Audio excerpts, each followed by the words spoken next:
Hoje completo 76 anos. E, finalmente, as palavras que prendi na garganta por 6 décadas encontraram coragem para sair.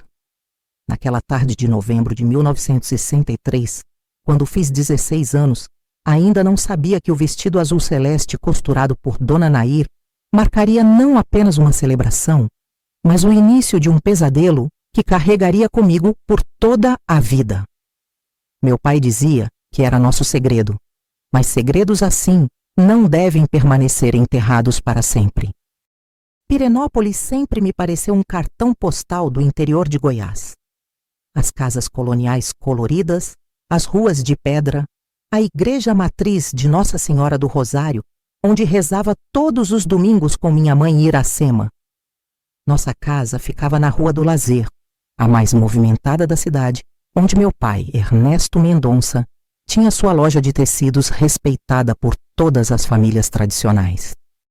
Como filha do seu Ernesto, eu carregava o peso de ser exemplar. Cabelos sempre presos, saias abaixo do joelho, notas altas e comportamento irrepreensível. Meus irmãos mais novos, Gustavo com 12 anos e Clarice com apenas 8, me viam como uma segunda mãe, especialmente quando mamãe tinha suas crises de nervos e ficava de cama por dias. Todas as tardes, depois da escola, eu me refugiava no pequeno quarto dos fundos para escrever no meu caderno de capa azul. Ali, entre poemas e histórias, eu construía mundos onde meninas como eu podiam sonhar com mais do que um bom casamento e filhos. A professora Oswaldina dizia que eu tinha talento, que poderia ser escritora se continuasse estudando. Eu recortava reportagens sobre mulheres que haviam conseguido chegar à universidade e as escondia entre as páginas do caderno, como quem guarda tesouros proibidos. Lembro-me de uma sobre a primeira médica formada em Goiânia, cujo rosto recortei tantas vezes que, de tanto olhar, parecia me conhecer em sonhos. As tardes de sábado eram dedicadas às visitas à biblioteca municipal, instalada no antigo casarão dos Pompeu. Lá, a senhorita Matilde, bibliotecária que nunca se casou e por isso era alvo de comentários maldosos, separava para mim os livros que chegavam de Goiânia. Foi ela quem me apresentou Clarice Lispector e Cecília Meirelles, autoras que me mostraram que existia um mundo além das montanhas que cercavam Pirenópolis. Minha amiga Lourdes, filha da costureira da cidade, me acompanhava nessas expedições literárias. Ela não tinha o mesmo interesse pelos livros, mas adorava os rapazes que às vezes frequentavam o lugar. Enquanto eu mergulhava nas páginas, ela sonhava com um namorado que a tirasse do ateliê da mãe. Naquela época, a novidade que agitava nossa pacata cidade era a chegada do primeiro aparelho de televisão na casa do prefeito. Às quintas-feiras, algumas famílias eram convidadas para assistir ao Repórter Isso. Meu pai, por ser comerciante influente e fornecedor das cortinas do sobrado do prefeito, garantia nossa presença nesses eventos sociais. Foi numa dessas noites que vi imagens de Brasília, a capital construída a apenas 150 quilômetros de nós, mas que parecia pertencer a outro planeta com seus prédios modernos e promessas de futuro. Lembro-me de pensar, um dia vou conhecer aquele lugar. Papai, percebendo meu fascínio, comentou para todos ouvirem que sua filha tinha ideias grandes demais para a própria cabeça, provocando risos condescendentes dos presentes. O Rio das Almas, que corta a cidade, era meu confidente nas manhãs de domingo depois da missa. Enquanto mamãe preparava o almoço e papai conversava com os outros comerciantes na praça, eu escapava para sentar nas pedras da cachoeira do Abade. Ali, com os pés na água fresca, lia em voz alta os poemas que havia escrito durante a semana. No meu último aniversário, havia composto versos sobre uma menina que se transformava em borboleta e voava para além das montanhas. Minha mãe havia me presenteado com um broche de borboleta que pertencera à minha avó. Uma das poucas coisas que trouxera consigo quando veio de Minas para casar. Eu o usava escondido, preso na parte interna do uniforme escolar, como um segredo que só eu conhecia. Os preparativos para meu aniversário de 16 anos começaram semanas antes. Papai anunciou que seria uma festa especial, pois marcaria minha entrada na sociedade como moça.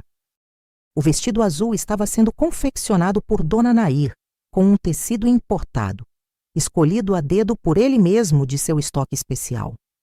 As outras meninas da cidade me invejavam, enquanto eu sonhava secretamente em usar aquela ocasião para mostrar meus poemas.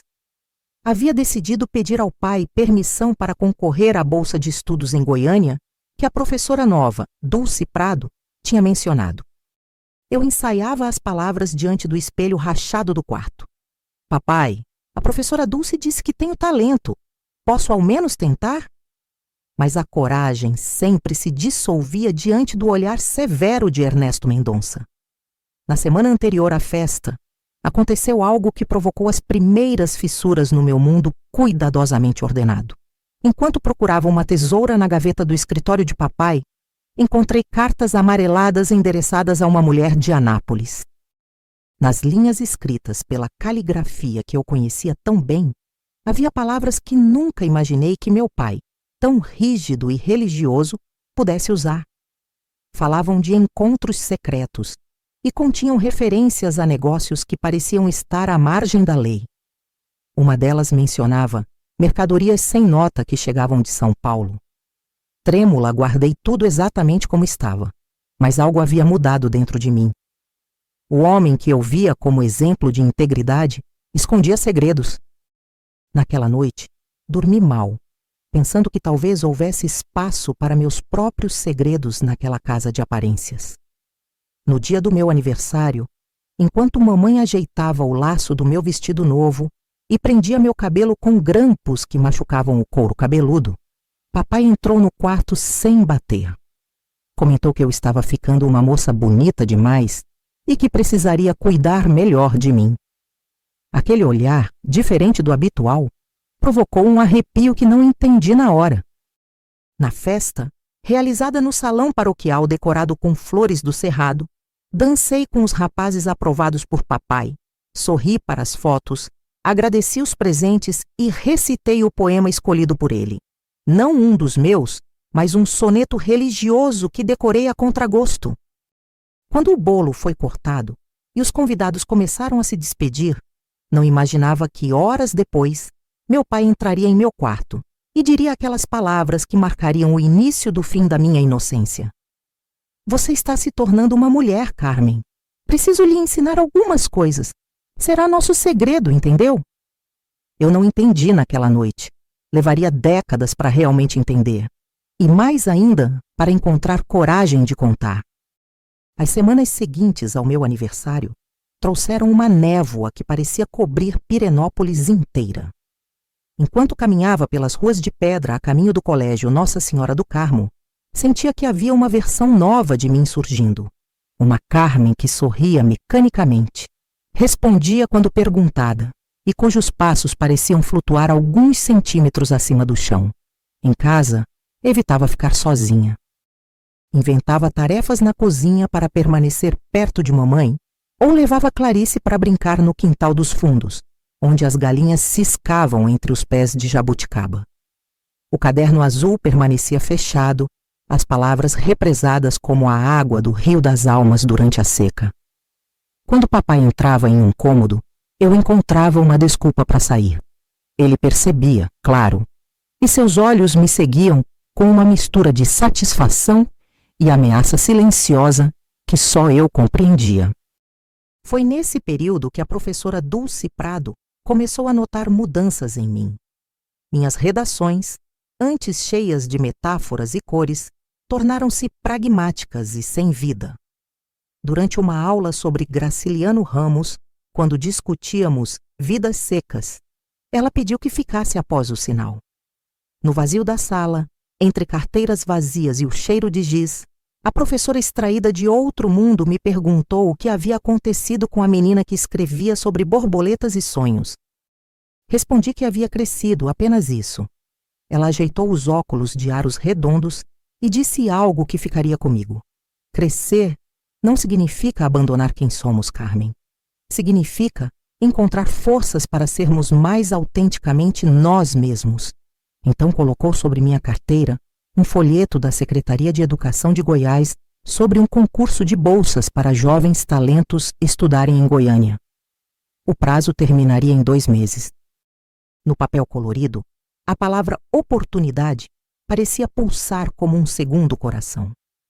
O folheto foi dobrado cuidadosamente e escondido entre as páginas do livro de matemática, disciplina que papai considerava importante para moças de família aprenderem a administrar um lar. À noite, enquanto todos dormiam, tirei o caderno azul do esconderijo e, pela primeira vez em semanas, tentei escrever. As palavras saíram truncadas, diferentes, como se escritas por uma estranha. Comecei a esboçar um conto sobre uma menina que morava em uma casa com paredes de vidro, onde todos podiam vê-la, mas ninguém conseguia ouvir seus gritos. Adormeci sobre o caderno e sonhei com o broche de borboleta crescendo, envolvendo-me em um casulo azul e me carregando para longe, muito além das fazendas de café que circundavam a cidade.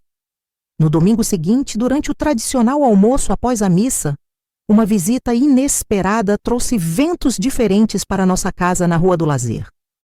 Tia Celina, irmã mais nova de mamãe que morava em São Paulo, chegou sem avisar em um carro dirigido por um rapaz, que foi apresentado vagamente como um amigo.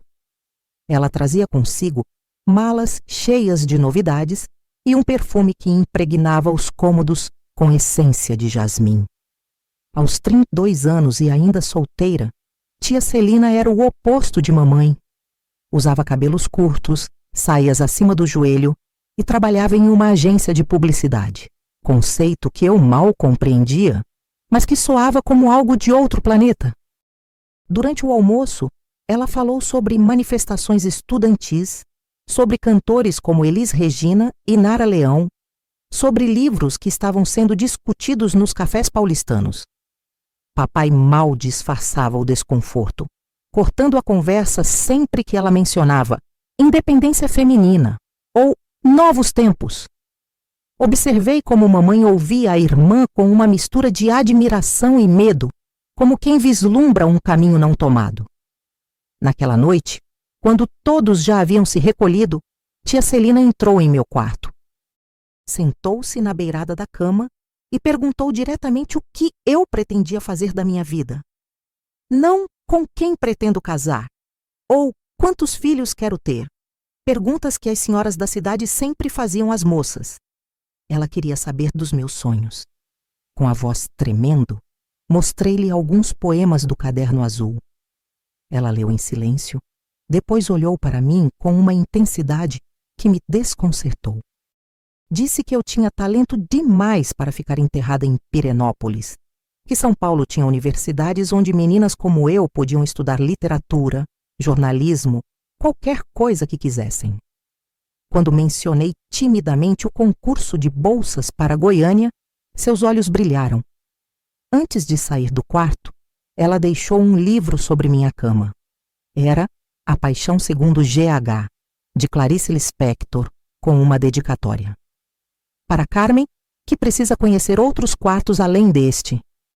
No dia seguinte, tia Celina foi embora, deixando para trás não apenas o livro proibido, mas uma semente de possibilidade que nem mesmo o olhar vigilante de papai conseguiria extirpar completamente. Os dias que se seguiram trouxeram pequenas mudanças, quase imperceptíveis para quem não prestasse atenção. Comecei a usar o uniforme escolar um pouco mais curto. Passei a frequentar a biblioteca municipal com maior regularidade, agora procurando livros que antes não ousaria tocar. A senhorita Matilde, percebendo meu novo interesse, indicou-me O Segundo Sexo, de Simone de Beauvoir, que ela mantinha em uma estante separada, longe dos olhos conservadores da cidade. Nas aulas da professora Dulce, voltei a participar ainda que discretamente. Em uma redação sobre O Futuro que Desejo, mencionei Goiânia, faculdade, livros publicados. Quando ela devolveu o trabalho, havia um comentário simples escrito em tinta vermelha. O futuro começa com um passo. Dê o seu. Foi nessa mesma semana que presenciei algo que me fez questionar ainda mais as fundações do meu mundo. Papai havia esquecido a chave do escritório sobre o balcão da cozinha. Com o coração acelerado, esperei que todos saíssem e entrei naquele território proibido. A gaveta onde encontrar as cartas estava trancada, mas uma pasta sobre a escrivaninha chamou minha atenção. Continha recibos de pagamentos a um vereador local e anotações sobre carregamentos que chegavam pela estrada de Anápolis. Entre os papéis, encontrei uma fotografia rasgada ao meio. Papai abraçado a uma mulher, que não era mamãe.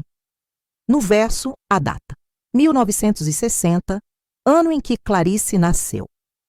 Minhas mãos tremiam quando guardei tudo exatamente como estava. A imagem perfeita do comerciante íntegro, do pai exemplar, do marido devoto, começava a rachar como as paredes de adobe das casas antigas após as chuvas fortes.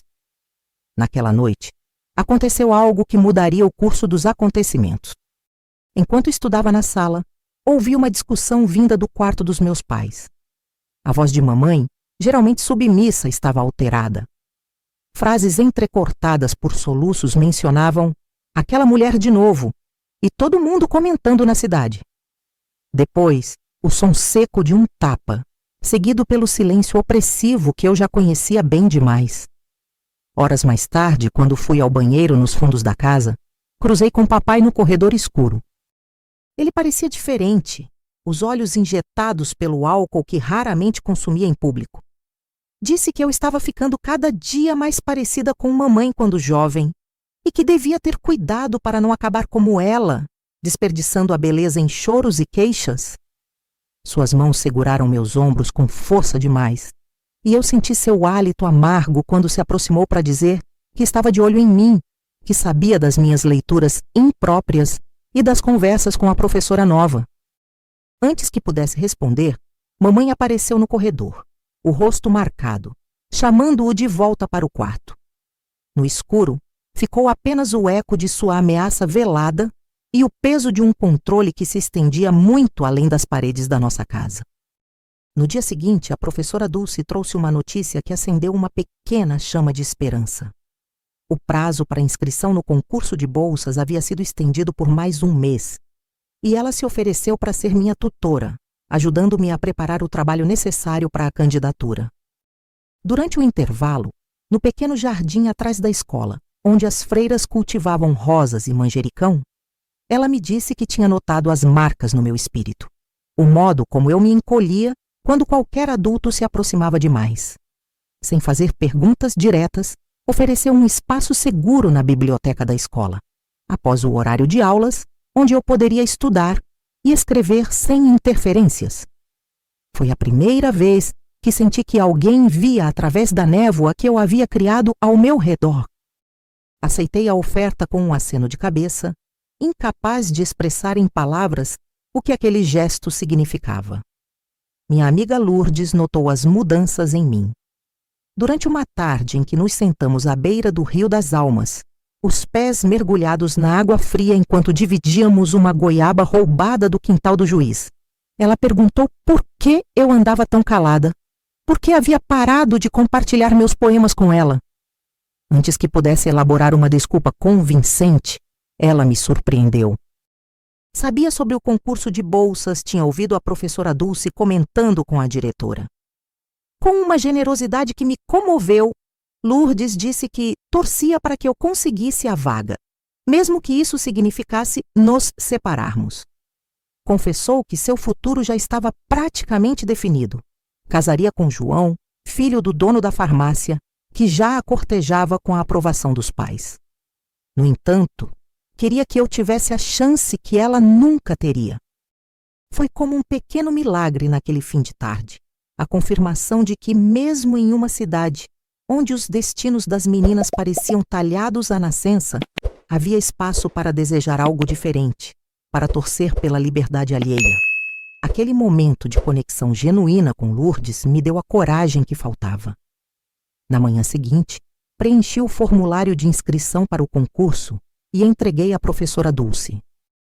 A sensação foi de atravessar uma porta entreaberta, sem saber o que havia do outro lado, mas com a certeza de que ficar parada no mesmo lugar já não era mais possível. Durante as semanas seguintes, Dividi meu tempo entre as obrigações de casa, onde mantinha a personagem que papai esperava ver, e os momentos escondidos na biblioteca escolar, onde meu caderno azul voltou a se encher com histórias e poemas. Foi como redescobrir um pedaço perdido de mim mesma. Em um dos encontros, a professora me emprestou um livrinho com poemas de Adélia Prado, uma escritora mineira que falava de coisas comuns, panelas, quintais, amores, dores, com uma profundidade que me tocou. No poema Com Licença Poética, encontrei versos que li e reli até decorar. Quando nasci um anjo esbelto desses que tocam trombeta e anunciou: vai carregar bandeira, cargo muito pesado para a mulher, esta espécie ainda envergonhada. Não sabia ainda que tipo de bandeira eu carregaria, mas sentia o peso dela começando a se formar em meus ombros. Também não imaginava que em algumas semanas um evento destruiria completamente o frágil equilíbrio que eu tentava manter entre o mundo que me foi imposto e aquele que começava a vislumbrar. Algo que tornaria impossível continuar, fingindo que nada havia mudado. Se você está acompanhando minha história até aqui, peço que continue. Sei que não é fácil ouvir sobre dores que muitos preferem manter escondidas, mas prometo que há luz além da escuridão que ainda vou atravessar. E talvez, apenas talvez, minha voz aos 76 anos possa dar coragem para que outras vozes, mais jovens e ainda sufocadas, encontrem seu próprio caminho para serem ouvidas. O concurso de redação do Colégio Nossa Senhora do Carmo era um evento anual que mobilizava todos os estudantes. O tema daquele ano, O Brasil que Queremos Construir, parecia feito sob medida para minhas recém-despertadas inquietações. Nas tardes silenciosas da biblioteca escolar, entre livros empoeirados e o olhar protetor da professora Dulce, trabalhei em cada frase como quem entalha madeira. Escrevi sobre um país onde meninas poderiam sonhar além das paredes de suas casas, onde o valor de uma pessoa não seria medido por seu sobrenome ou posses. Era novembro de 1963, o mundo fervilhava com mudanças, e eu, aos 16 anos, ousava acreditar que poderia fazer parte delas. Quando anunciaram meu nome como vencedora, durante o evento que reuniu a pequena elite de Pirenópolis, no salão paroquial, decorado com bandeiras do Brasil, senti um misto de orgulho e terror. Todos os olhos estavam sobre mim, inclusive os de Ernesto Mendonça, cujo sorriso não alcançava os olhos. O prêmio consistia em uma medalha, um certificado emoldurado e, mais importante, uma carta de recomendação da diretora para a inscrição no programa de bolsas em Goiânia. Mamãe chorou discretamente na primeira fila, um lenço branco bordado pressionado contra os lábios. Papai, em seu terno cinza de ocasiões especiais, recebeu cumprimentos dos comerciantes e políticos locais. A homenagem à sua filha também era, de certa forma, uma homenagem à sua suposta boa criação. Enquanto a professora Dulce me abraçava e sussurrava que este era apenas o começo, vi nos olhos de Lourdes uma admiração genuína. Ela havia sido a primeira a ler meu texto, numa tarde sob a sombra das mangueiras do quintal da escola. Naquele momento, cercada de aplausos e diante do pequeno troféu que representava uma possibilidade de fuga, permiti-me sonhar com um futuro diferente. Não sabia que, em poucas horas, esse sonho seria violentamente interrompido. O caminho de volta para casa foi silencioso. Mamãe comentou sobre o belo discurso do padre, sobre os vestidos das senhoras presentes, sobre o bolo servido após a cerimônia. Qualquer coisa, menos sobre minha conquista. Papai, ao volante do Ford 1950 verde escuro, que era seu orgulho, mantinha os olhos fixos na estrada de terra que se tornava laranja sob o sol poente. Quando chegamos, pediu que eu fosse ao seu escritório depois do jantar. Tinha algo importante para me dizer. Clarice e Gustavo, que haviam ficado com a vizinha durante o evento, bombardearam-me com perguntas sobre o prêmio.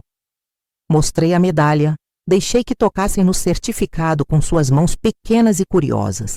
Por um breve momento, fui a irmã mais velha de quem eles poderiam se orgulhar, a menina que havia conquistado algo por mérito próprio, não por ser filha de alguém importante.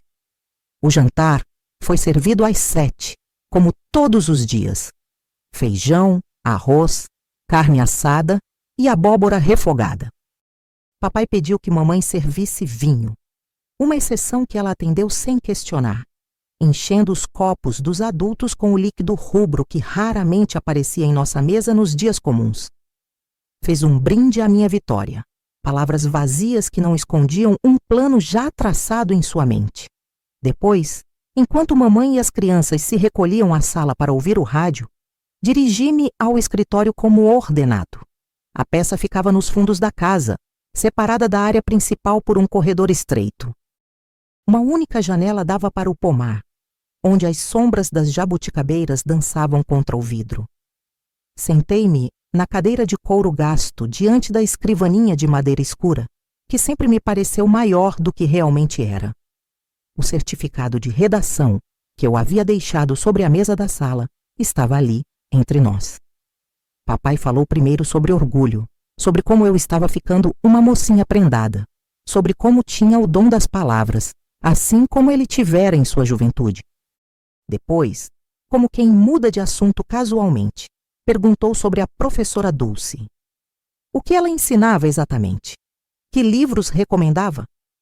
Percebi a armadilha tarde demais, quando já havia mencionado as aulas extras na biblioteca e o projeto de inscrição para a bolsa em Goiânia. Sua expressão endureceu como argila ao sol. Com movimentos deliberados, abriu a gaveta da escrivaninha e tirou de lá meu caderno azul. O horror gelou meu sangue. Eu o havia escondido sob o colchão, entre as ripas da cama. Ele folheou lentamente as páginas, detendo-se nos poemas mais recentes, nos quais eu falava, através de metáforas sobre pássaros engaiolados e horizontes distantes, do desejo de escapar. Então, com uma calma que era mais assustadora que qualquer grito, disse que estava muito decepcionado, que eu estava sendo ingrata após tudo que ele havia feito por mim, que estava sendo influenciada por ideias perigosas, impróprias para uma moça de família. Tentei defender-me, explicar que eram apenas histórias, exercícios literários, nada mais. Ele não ouvia.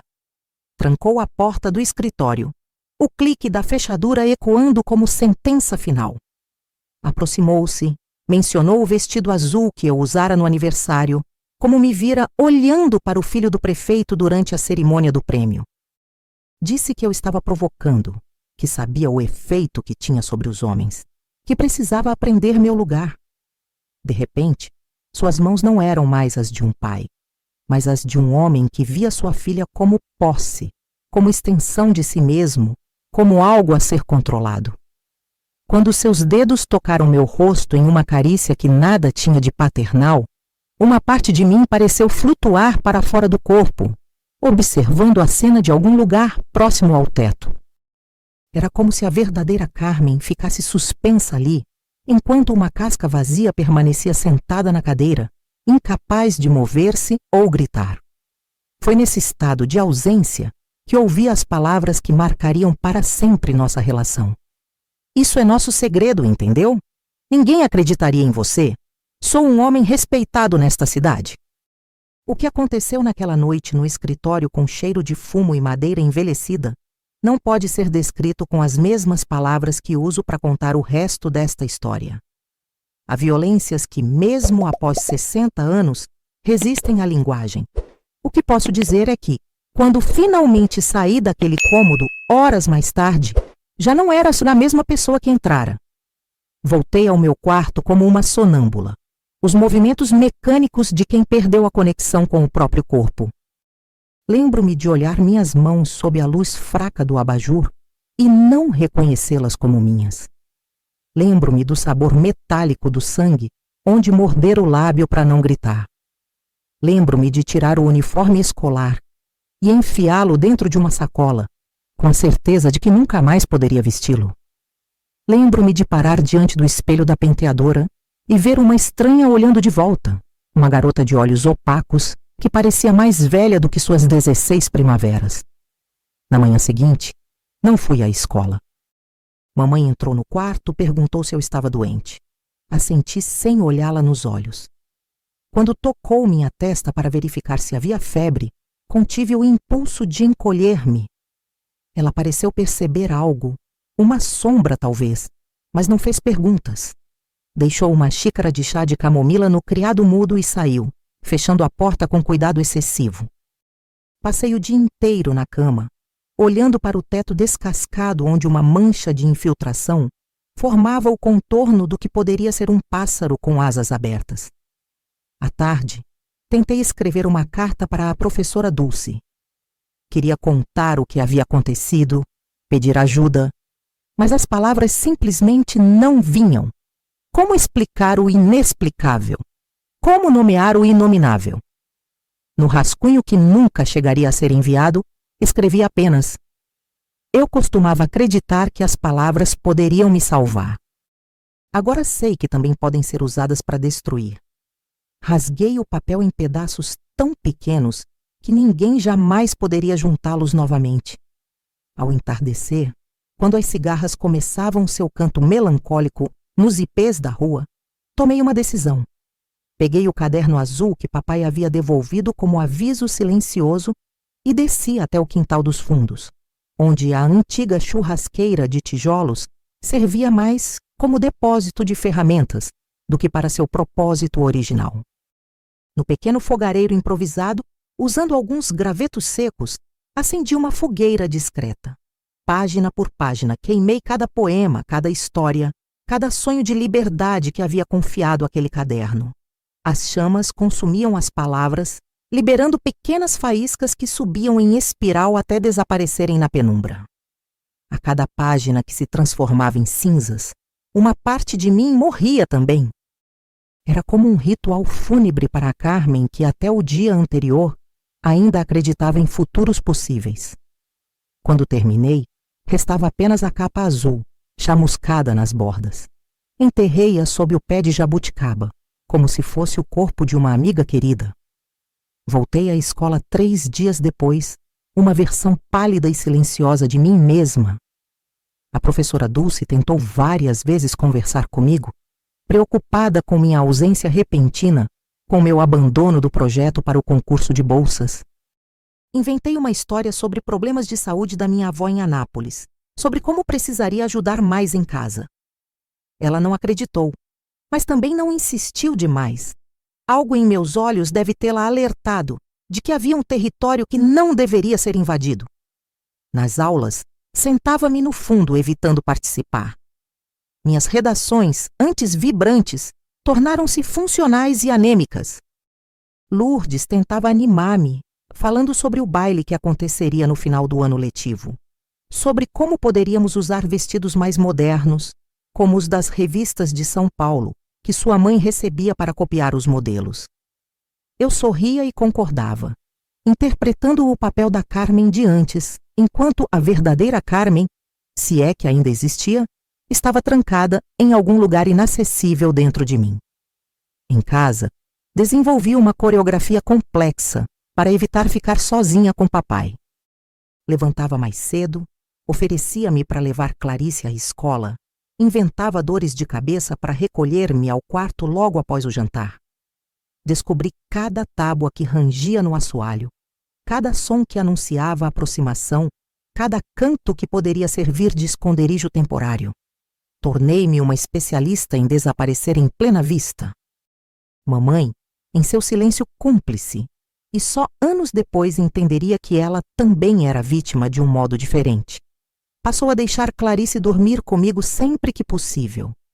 Não sei se era um gesto instintivo de proteção ou se, em algum nível, ela desconfiava do que acontecia sob aquele teto.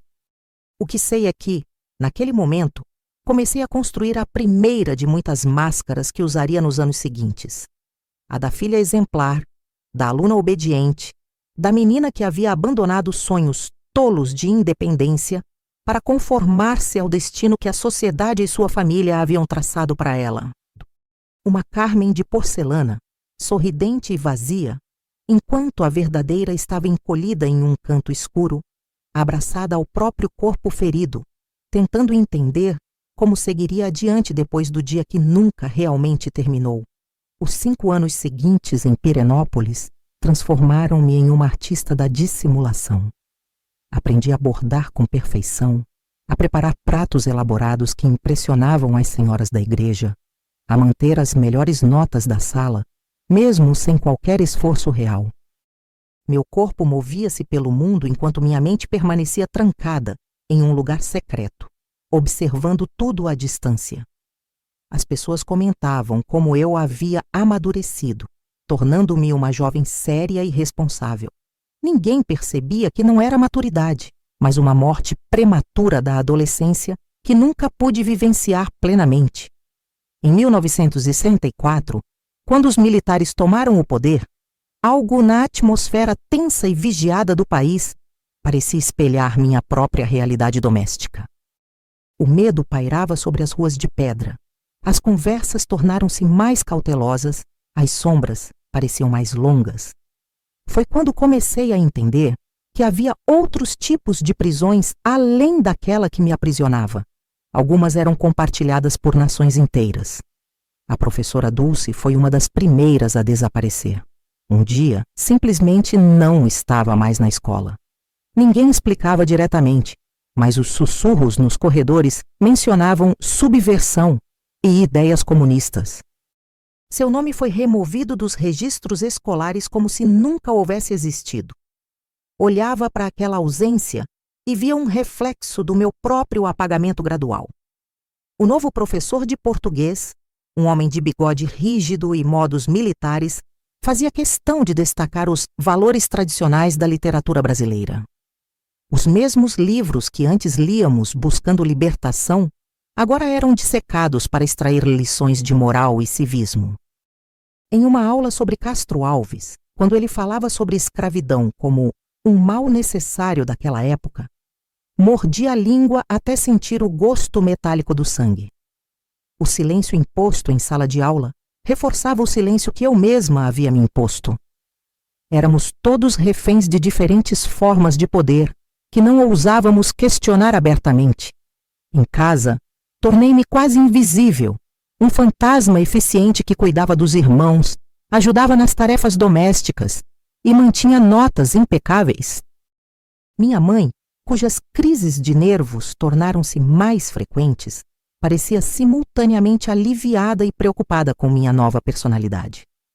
Certa manhã, enquanto colhíamos limões no quintal para fazer uma compota, ela comentou que eu havia me tornado igual a ela na juventude. Não perguntei o que aquilo significava, mas guardei a frase como quem guarda uma chave sem saber qual porta ela abre. Clarice, então com 10 anos, seguia-me como uma sombra, imitando meus gestos e maneiras. Observava seu rosto inocente e sentia um misto de amor e terror. Amor por sua pureza, terror pela possibilidade de que ela enfrentasse o mesmo destino. À noite, quando se aninhava em minha cama durante as tempestades que tanto a assustavam, jurava silenciosamente que a protegeria a qualquer custo. Era a única promessa que ainda fazia sentido em um mundo onde todas as outras haviam sido quebradas. Papai mantinha sua rotina imutável, como se nada houvesse acontecido. Na loja de tecidos, era o comerciante respeitado que participava das decisões da cidade. Em casa, o pai severo, mas justo. Na igreja, aos domingos, o cristão exemplar que conhecia passagens bíblicas de cor. E comigo, quando conseguia me encurralar em algum canto da casa, era aquele outro ser irreconhecível que eu me esforçava para apagar da memória. Desenvolvi um sexto sentido para detectar sua aproximação. O rangido específico de seus sapatos no assoalho, a mudança na iluminação quando sua sombra bloqueava a luz de uma janela, o cheiro da loção pós-barba que se intensificava nos dias em que mamãe ia visitar parentes no sítio. Tornei-me especialista em encontrar desculpas para estar sempre acompanhada ou em locais públicos. Apesar das precauções, houve momentos que ainda hoje só consigo revisitar em fragmentos confusos e dolorosos. em que todas as minhas estratégias falharam. Após cada um deles, passava horas no banho, esfregando a pele até que ficasse vermelha, como se pudesse lavar a vergonha e o nojo que sentia de mim mesma. Foi Lourdes quem me apresentou uma possível rota de fuga, sem sequer saber o que estava fazendo. Aos 19 anos, ela finalmente se casaria com João, o filho do farmacêutico que a cortejava desde a adolescência. Enquanto me mostrava o enxoval que preparava com esmero, lençóis bordados, toalhas com monogramas, jogos de jantar completos, comentou que seu noivo tinha um amigo, Augusto, filho de um comerciante de café de Goiânia, que estava interessado em conhecer-me. Em seu vestido florido de algodão, sentada na beirada da minha cama, parecia genuinamente entusiasmada com a ideia de um futuro feliz para nós duas, casadas com homens respeitáveis, morando perto uma da outra, criando nossos filhos juntas. Olhei para seu rosto radiante e, pela primeira vez em muito tempo, vislumbrei uma possibilidade. Não de felicidade, essa palavra havia perdido o significado para mim, mas de escapar da casa de meu pai. Casamento, a única saída socialmente aceitável para uma moça de família nos anos 1960. Quando Lourdes me abraçou, dizendo que seríamos comadres um dia, não tive coragem de dizer que, para mim, aquele casamento não seria um começo, mas uma continuação diferente do mesmo confinamento. O encontro com Augusto foi cuidadosamente orquestrado para parecer casual. Um domingo após a missa, na praça central de Pirenópolis, onde as famílias se reuniam para o tradicional sorvete na confeitaria do seu Arlindo. Ele era mais velho, 25 anos, formado em contabilidade em Goiânia, com planos de expandir os negócios do pai para o comércio de exportação.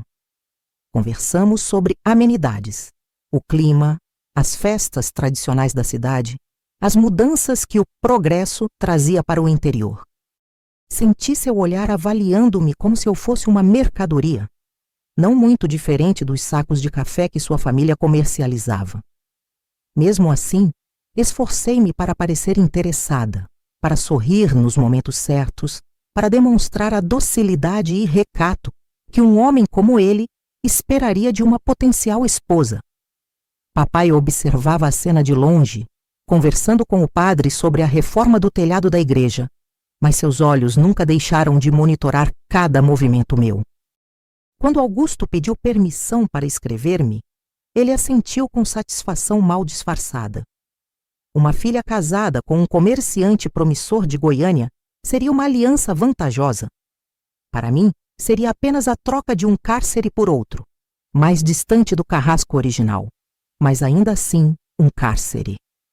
As cartas de Augusto começaram a chegar semanalmente, sempre endereçadas aos cuidados de meu pai, que as lia antes de entregá-las a mim, um controle que ele nem se dava ao trabalho de disfarçar.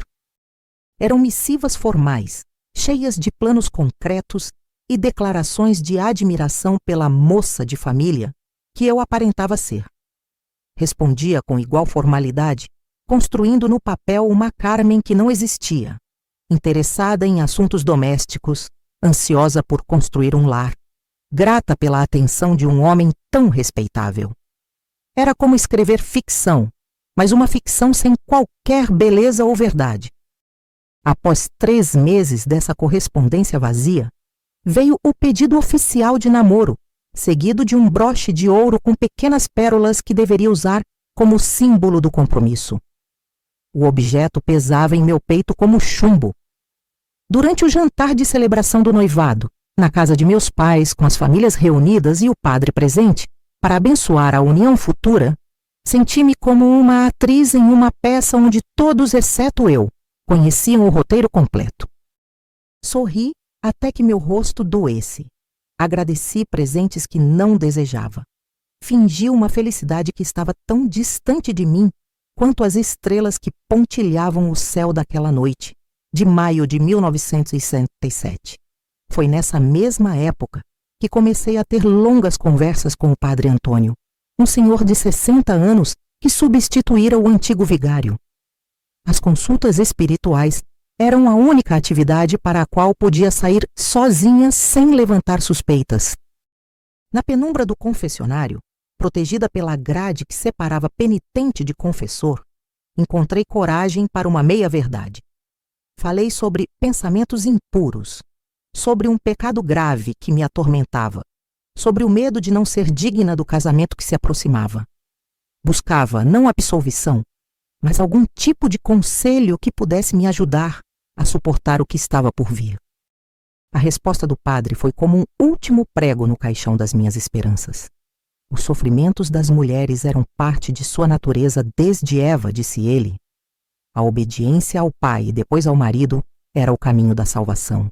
Pensamentos de rebeldia eram tentações do demônio que deviam ser combatidas com orações e penitências.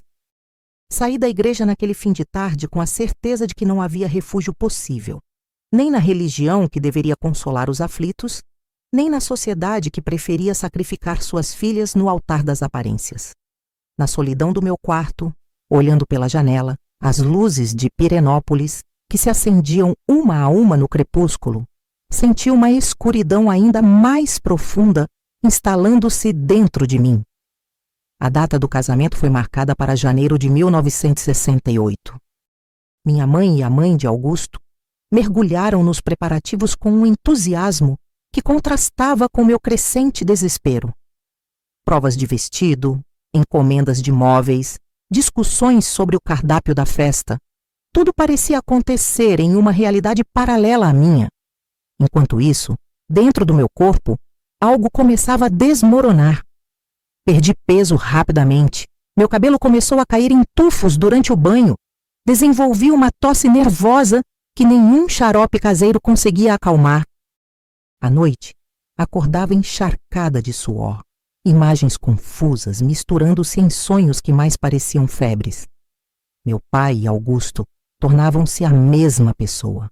O vestido de noiva transformava-se no vestido azul do meu aniversário de 16 anos.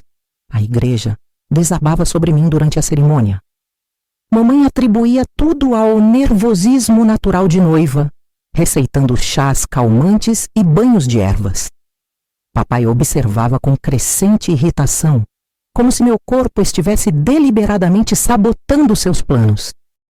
Em um jantar de domingo, quando mal consegui tocar na comida, ele bateu na mesa com tanta força que os talheres saltaram, gritando que eu estava fazendo cena e que precisava comportar-me como adulta.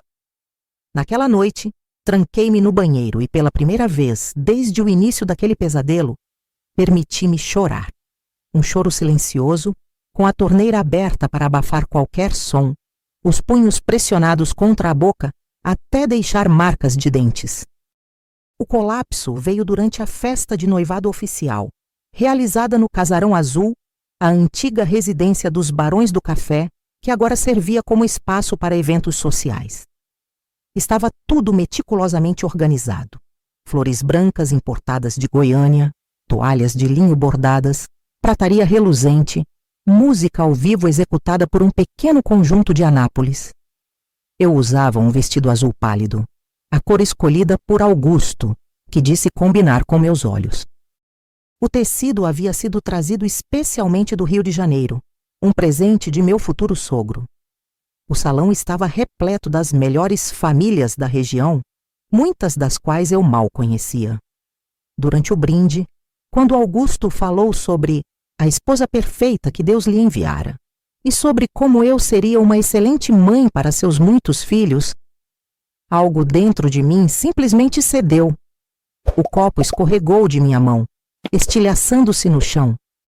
Todos os rostos voltaram-se em minha direção, mas eu já não conseguia vê-los com clareza. Uma névoa escura envolveu tudo, enquanto um zumbido crescente preenchia meus ouvidos. As pernas cederam, e antes que alguém pudesse me amparar, caí sobre os cacos de vidro, o sangue manchando o tecido azul pálido como uma acusação silenciosa. Meu último pensamento consciente foi que aquela mancha era a coisa mais verdadeira em toda aquela farsa meticulosamente orquestrada. Depois, apenas escuridão. Se você está assistindo a esse vídeo, provavelmente conhece alguém que sofreu em silêncio. lembre-se que histórias como a minha existem agora mesmo, ao seu redor. Algumas estão em sua família, outras no seu círculo de amigos. Não espere 60 anos para ouvir essas vozes. Se este relato tocou você, por favor, compartilhe-o para que alcance quem precisa de coragem para falar ou de sabedoria para escutar. E se você tem sua própria história, saiba que não está sozinho. Há um mundo inteiro esperando para apoiar sua jornada de cura. Acordei em um quarto desconhecido, paredes de um verde pálido que lembravam hospitais, uma janela gradeada pela qual entrava a luz difusa de um final de tarde. Demorei a entender onde estava. A casa de repouso Santa Terezinha, em Anápolis, a 90 quilômetros de Pirenópolis. Um lugar discreto onde famílias de posses enviavam parentes que precisavam descansar, longe dos olhares curiosos da sociedade. Foi o que soube depois, pelos sussurros das enfermeiras que pensavam que eu dormia. Na época, a vergonha de um colapso nervoso era quase tão grande quanto a de um filho ilegítimo ou uma filha desviada.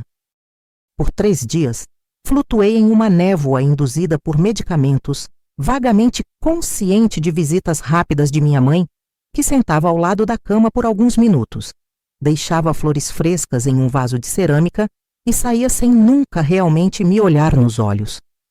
Nas paredes, um crucifixo e uma imagem de Santa Terezinha com rosas pareciam observar meu desmoronamento com indiferença sagrada.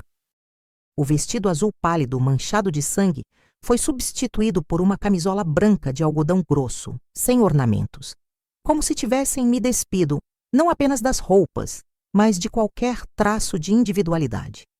Foi a enfermeira Conceição quem realmente me viu naquele lugar. Uma mulher negra de cerca de 50 anos, cabelos grisalhos sempre cobertos por uma touca impecavelmente branca, olhos que pareciam carregar o peso de muitas histórias não contadas.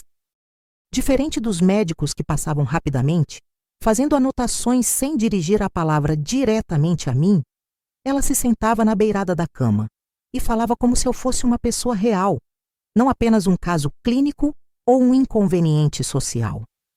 Na quarta noite, quando a medicação começava a diminuir e a realidade voltava com toda a sua dureza, ela me encontrou chorando silenciosamente. Em vez de oferecer mais comprimidos ou palavras vazias de consolo, simplesmente segurou minha mão. Naquele gesto havia mais compreensão do que em todos os sermões e conselhos que tinha recebido em anos. Você não precisa explicar nada, disse ela. Conheço esse olhar desde que comecei a trabalhar aqui. É o mesmo que vejo no espelho algumas manhãs. Aquelas palavras, ditas na penumbra de um quarto de hospital, foram o primeiro reconhecimento real da minha dor. Não um reconhecimento que exigia confissões ou detalhes, mas que simplesmente aceitava a existência do sofrimento sem julgá-lo. Os dias seguintes trouxeram visitas do Dr. Mendes, um senhor calvo de óculos grossos que me fazia perguntas sobre nervosismo, melancolia e fantasias. Diagnosticou-me com histeria nervosa e recomendou um longo período de repouso, dieta leve e, naturalmente, o adiamento do casamento. Quando mencionou esta última parte, senti um alívio tão profundo que deve ter transparecido em meu rosto, pois ele franziu a testa e fez uma anotação em sua prancheta. Da porta entreaberta do consultório, ouvi fragmentos da conversa com meu pai. O médico sugeriu discrição, mencionou predisposição feminina e sensibilidade exacerbada. Recomendou um período de readaptação gradual. Papai, com a voz controlada que usava em negociações comerciais, perguntou quanto tempo seria necessário para que eu estivesse curada. A palavra soou estranha, como se aplicada a uma doença que não tinha nome.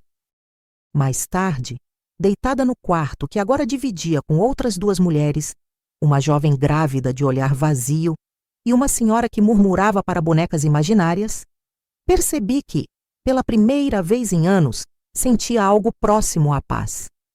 A casa de repouso, com suas restrições e rotinas rígidas, era paradoxalmente um refúgio. Ali, pelo menos, As ameaças eram previsíveis e impessoais. À medida que os medicamentos diminuíam, minha mente tornava-se mais clara. Comecei a observar o mundo ao meu redor com uma lucidez quase dolorosa. A Casa Santa Teresinha abrigava mulheres de diferentes idades e circunstâncias, todas enviadas para descansar por famílias que não sabiam o que fazer com suas inconveniências femininas. Moças solteiras que engravidaram, viúvas que recusavam o recato esperado, esposas que ousaram questionar maridos violentos, mães que não conseguiam amar seus filhos como deveriam.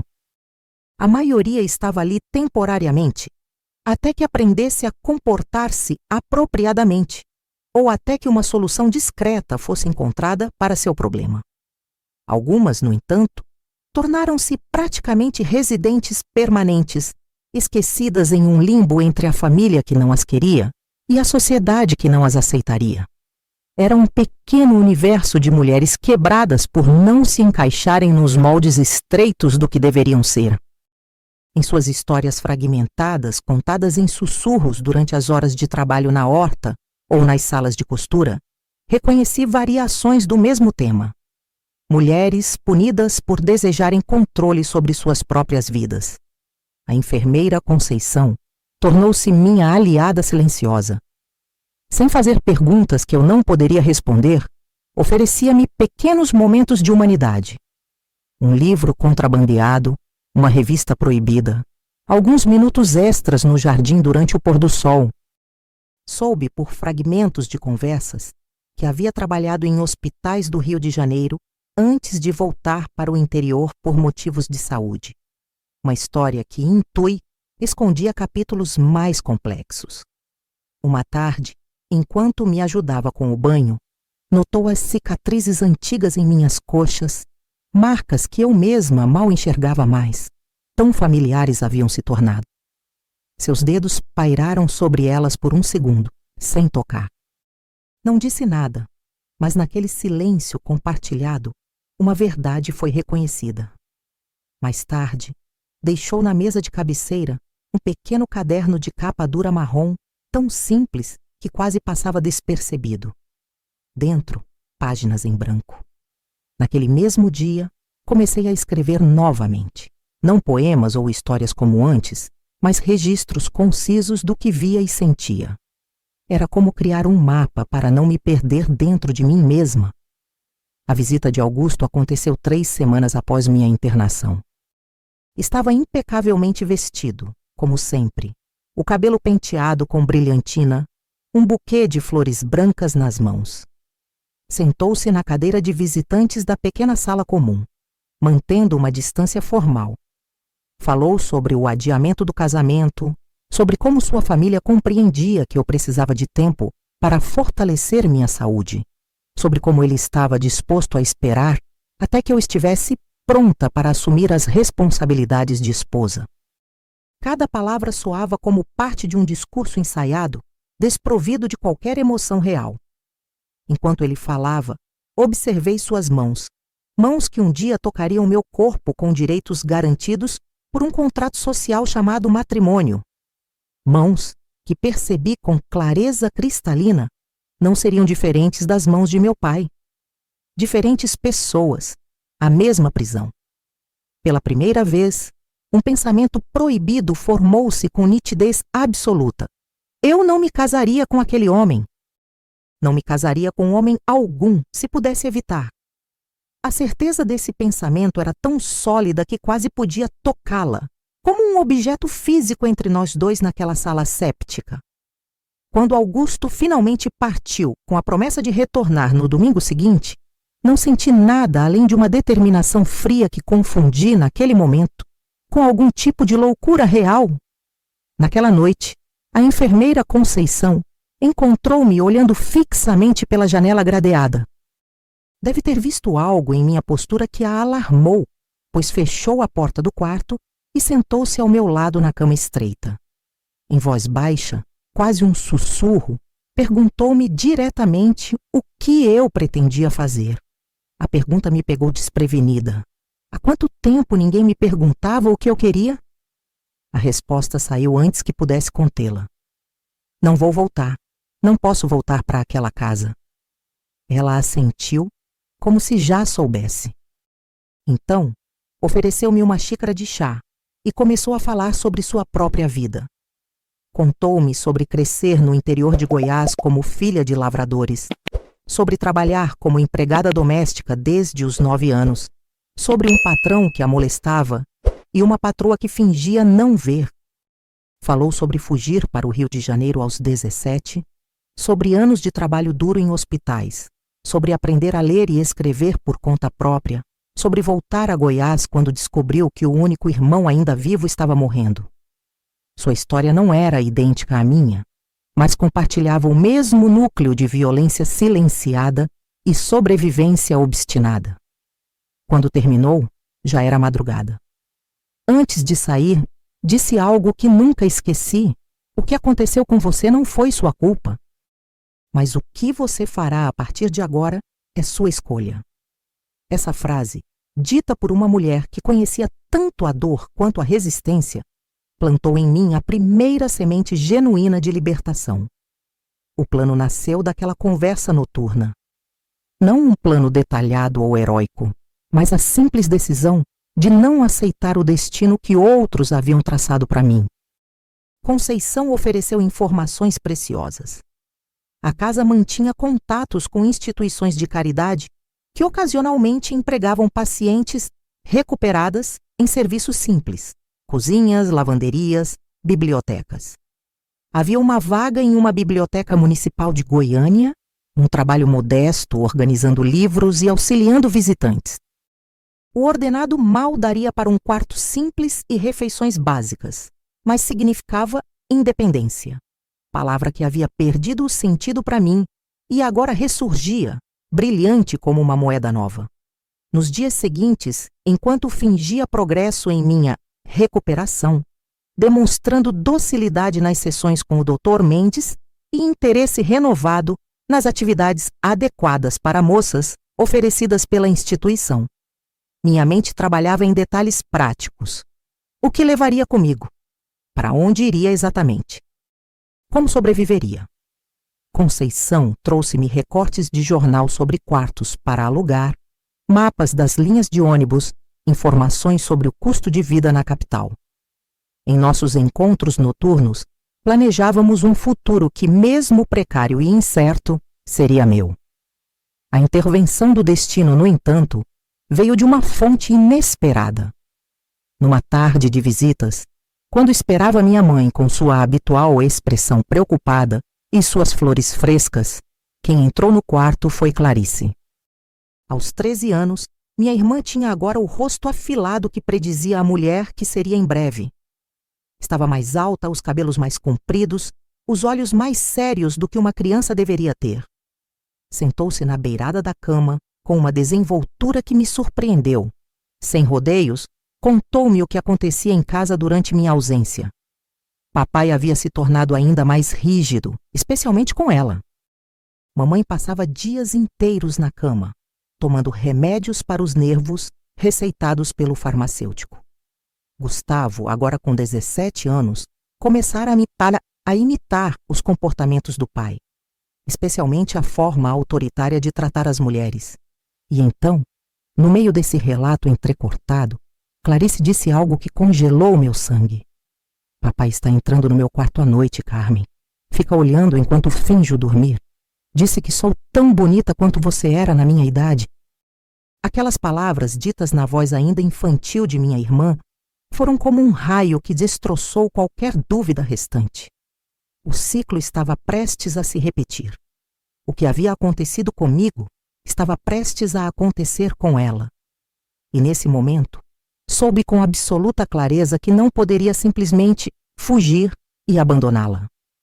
O encontro com Clarice mudou tudo. Meu plano individual de fuga transformou-se em algo mais complexo e arriscado. Com a ajuda de Conceição, consegui enviar uma carta para a tia Celina em São Paulo. A resposta veio uma semana depois, escondida dentro de uma revista feminina trazida pela enfermeira. Tia Celina oferecia ajuda. Poderia receber-nos em seu pequeno apartamento, até que encontrássemos um arranjo mais permanente. Incluiu dinheiro suficiente para as passagens de ônibus e os primeiros dias na cidade. Aquela carta representava muito mais do que assistência prática. Era a confirmação de que outro mundo era possível, de que havia pessoas dispostas a estender a mão para além dos muros do que era considerado aceitável ou apropriado. Nas noites seguintes, reescrevi meu plano obsessivamente no pequeno caderno marrom, considerando cada detalhe, antecipando obstáculos, criando rotas alternativas. Não seria fácil.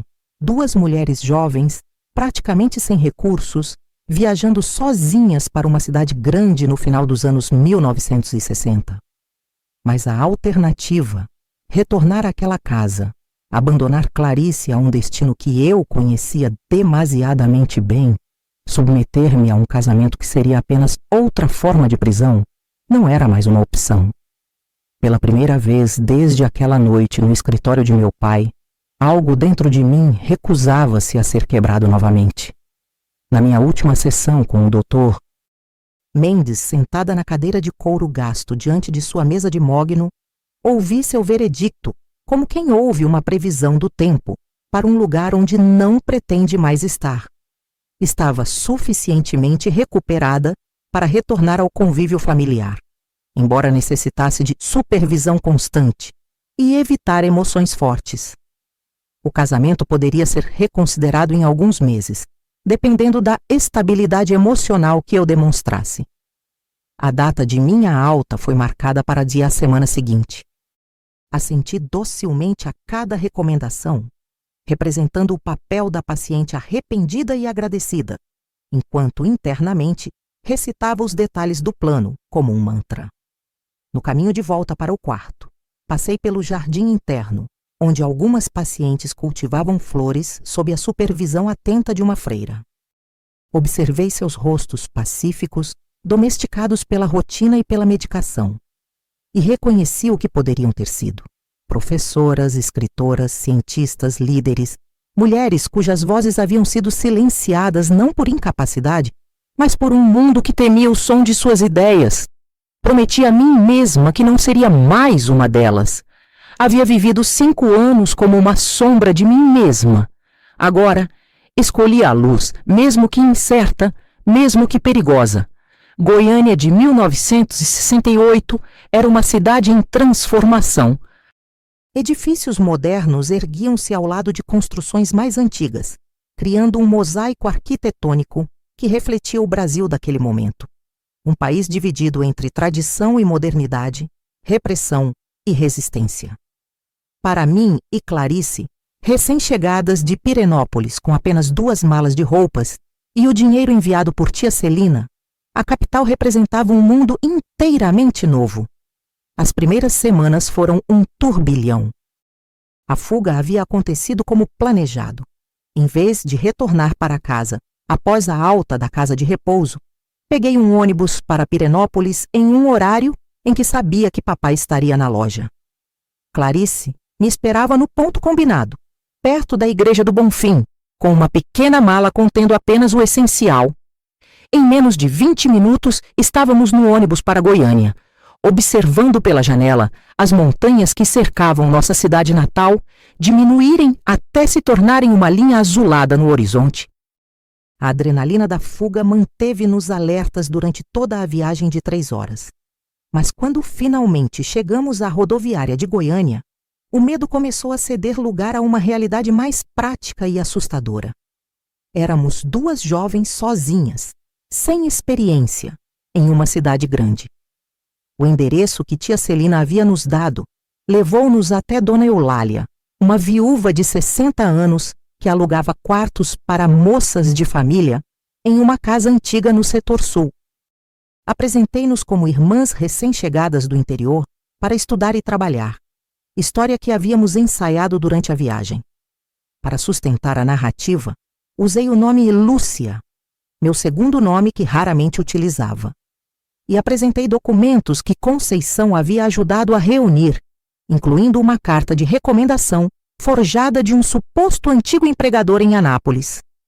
Os olhos míopes de Dona Eulália nos examinaram por trás dos óculos grossos, detendo-se em nossos rostos pálidos e roupas simples. Algo em sua expressão sugeriu que não acreditava completamente em nossa história, mas também que não seria a primeira vez que abrigava mulheres em fuga. O quarto era pequeno, mobiliado apenas com 2 camas estreitas, um guarda-roupa antigo e uma cômoda com espelho rachado.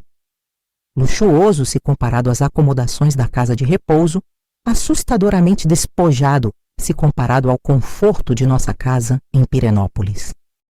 Naquela primeira noite, deitadas lado a lado no escuro, ouvindo os ruídos desconhecidos da cidade grande, Clarice segurou minha mão e perguntou, em um sussurro quase inaudível, se havíamos feito a coisa certa. Respondi com mais convicção do que sentia que sim, que agora éramos livres para construir nossas próprias vidas. Adormeci, repetindo mentalmente essa afirmação, como se a força da repetição pudesse transformá-la em verdade absoluta. A primeira semana em Goiânia foi dedicada a sobreviver. Com o dinheiro enviado por tia Celina, compramos o essencial: alguns alimentos básicos, produtos de higiene, cadernos para Clarice, que, insisti, precisava continuar estudando. Matriculei-a em uma escola pública próxima, inventando uma história sobre pais falecidos e documentos perdidos que, para minha surpresa, foi aceita com poucos questionamentos. Eram tempos em que a burocracia, embora existente, tinha falhas que podiam ser contornadas com uma boa história e um ar de respeitabilidade. Para mim, a prioridade era encontrar trabalho.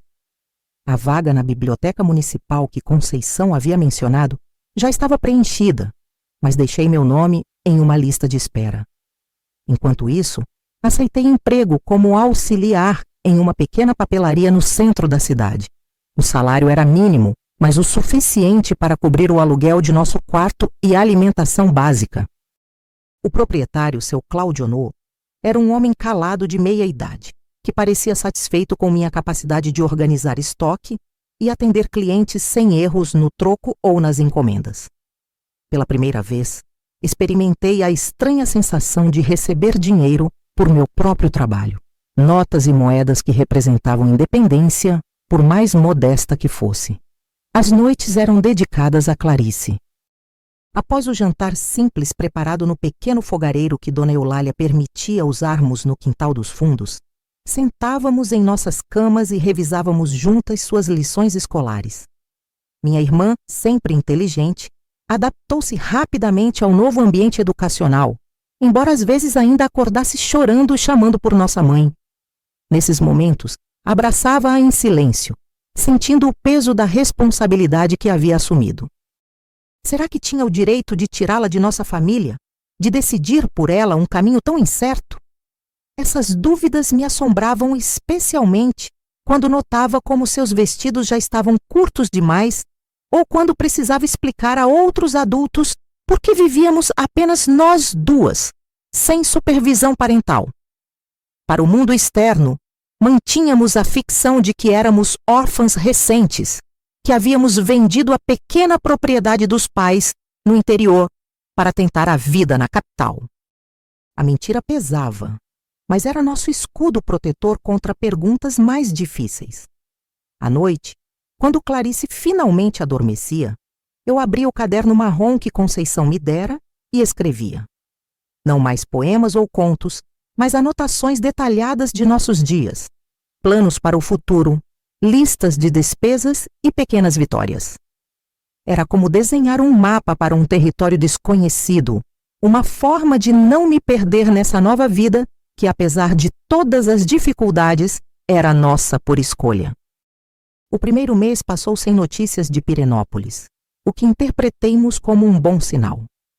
Talvez papai tivesse decidido que não valia a pena procurar-nos, que o escândalo de filhas fugitivas seria maior se houvesse uma busca pública. Ou talvez, e essa possibilidade era mais dolorosa, mamãe estivesse tão sedada por seus remédios para os nervos que mal notara nossa ausência. Apenas Gustavo me preocupava, não por sentir sua falta, mas pelo ambiente que agora enfrentava sozinho e pelo homem que poderia se tornar sem qualquer contraponto a das influências paternas.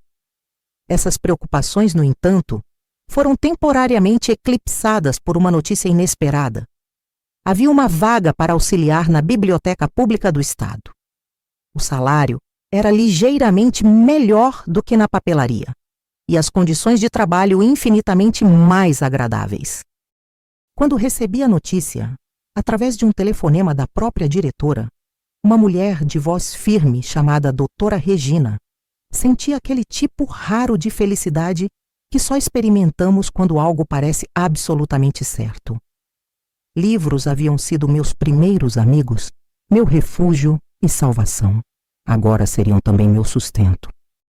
Quando contei a Clarice, ela bateu palmas e disse, com a sabedoria ocasional que as crianças demonstram, que era como se uma parte da história estivesse sendo corrigida. Eu finalmente estaria onde sempre deveria ter estado. A biblioteca ficava em um prédio de estilo Art Deco, no centro administrativo da cidade. Nas manhãs de sábado, quando Clarice não tinha aulas, levava-a comigo para conhecer o local. Ela ficava maravilhada com a quantidade de livros, com o silêncio reverente que pairava entre as estantes altas, com a sensação de que todo o conhecimento do mundo estava ali, esperando para ser descoberto.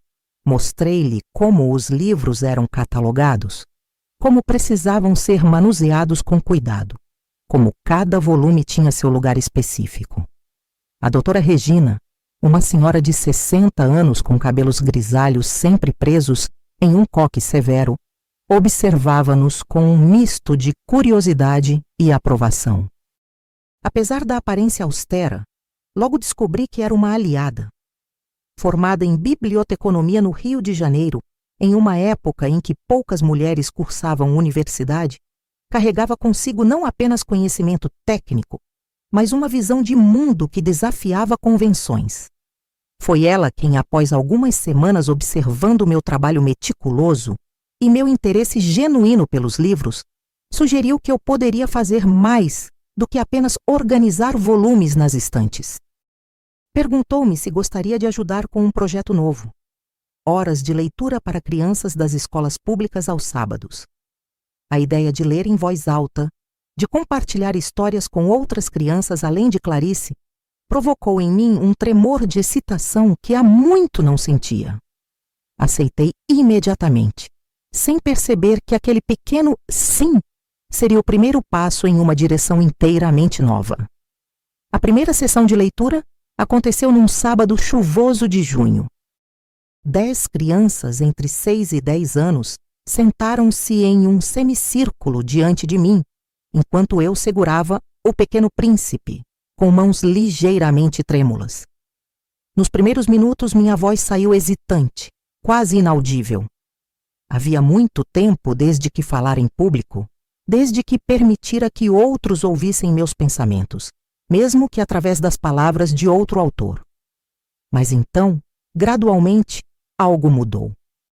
A história começou a fluir, minha voz encontrou seu ritmo próprio, e os rostos das crianças, atentos, curiosos, ocasionalmente iluminados por sorrisos de reconhecimento, me devolveram uma confiança que julgava perdida para sempre. Ao final da sessão, quando fechei o livro após prometer continuar a história no próximo sábado, uma menina pequena de tranças elaboradas aproximou-se e perguntou, com a franqueza própria das crianças, se eu era uma professora.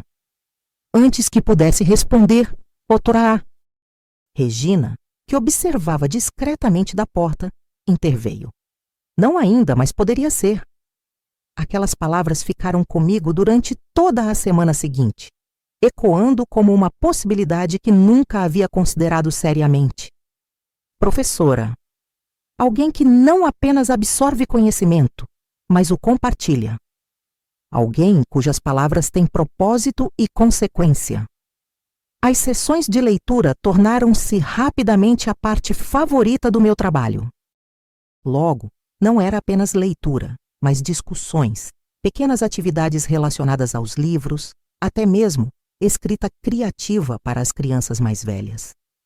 A sala nos fundos da biblioteca, antes usada principalmente como depósito, transformou-se em um espaço acolhedor, com almofadas coloridas doadas por funcionários e cartazes feitos pelas próprias crianças.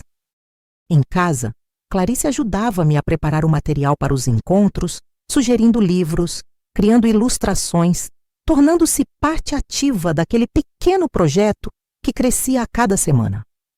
À noite, em nosso quarto cada vez mais aconchegante, agora decorado com flores secas, um pequeno tapete comprado em uma feira e livros emprestados da biblioteca, conversávamos sobre o futuro com um otimismo cauteloso. Clarice falava em tornar-se médica ou advogada, profissões que, em Pirenópolis, pareceriam sonhos impossíveis para uma menina.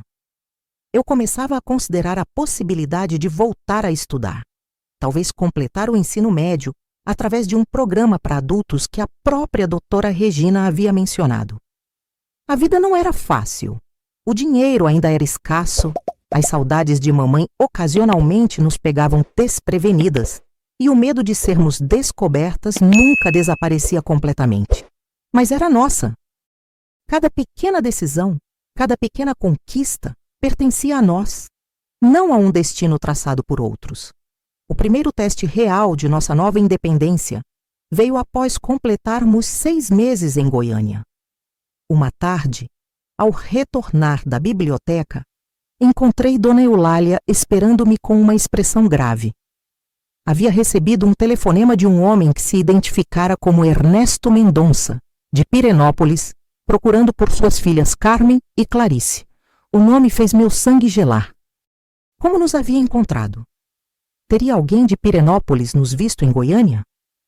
Teria Augusto, em suas viagens de negócios, notado 2 jovens parecidas com suas ex-noiva e cunhada? A expressão da senhora, no entanto, não era de condenação, mas de preocupação genuína. Em vez de exigir explicações ou ameaçar expulsar-nos, perguntou com uma gentileza inesperada se precisávamos de ajuda. Naquele momento compreendi que nosso segredo nunca fora realmente um segredo para ela, apenas uma verdade não discutida, respeitada em seu silêncio. Sentadas à mesa da cozinha, sobre a toalha de plástico florido desbotado pelo tempo, contei-lhe uma versão simplificada de nossa história. Não mencionei o abuso específico, mas falei o suficiente sobre o controle excessivo de meu pai, sobre o casamento forçado, sobre os temores por Clarice, para que ela compreendesse a gravidade da situação.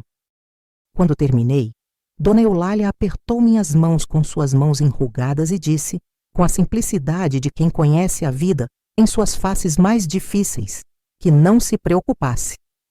Ela informara ao homem que não conhecia ninguém com esses nomes. Os meses seguintes foram marcados por uma vigilância constante.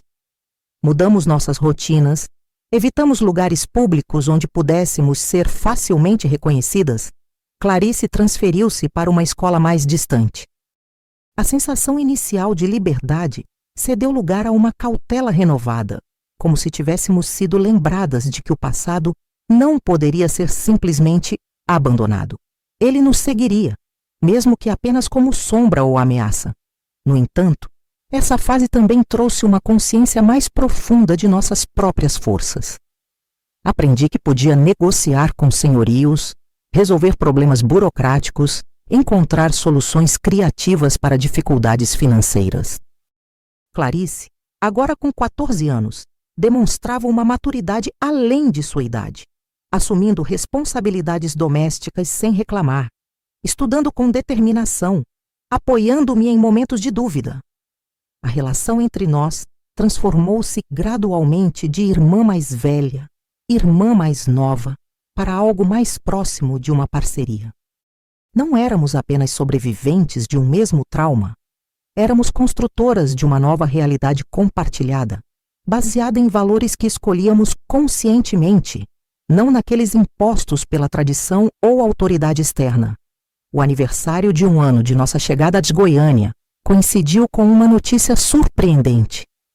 A Prefeitura, em parceria com a Secretaria de Educação, iniciaria um programa de alfabetização de adultos e a biblioteca seria um dos centros do projeto.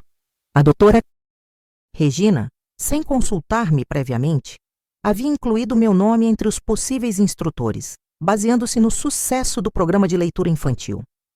A proposta incluía um auxílio financeiro significativo e, mais importante, acesso a um programa de formação para educadores.